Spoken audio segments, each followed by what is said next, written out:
বাপে বিক্রি করতে হ্যাঁ আমি পাইছি আর আমি বিক্রি করতেছি আমার তো ফুলাফান পাইব বুঝা গেছে তোমরা বংশগত ভিক্ষু। হ স্যার আমরা ফকিন্নির বাচ্চা ফকিন্নি। খারাপ ফকিনির বাচ্চা দিতাছি।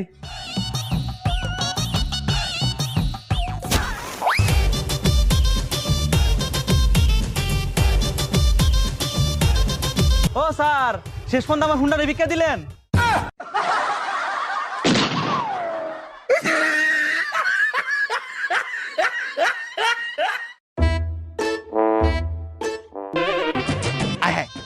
এনে দিয়ে একটা বাইক করে রয়েছে,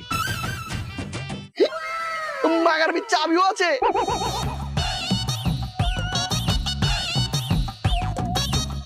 কেউ নাই, আমি এই বাইকটা লয়া শখ করে পলাই যাই। এই ফাগুনি পূর্ণিমা দিনে আমি পলায়ে যাই, আমি পলায়ে যাই।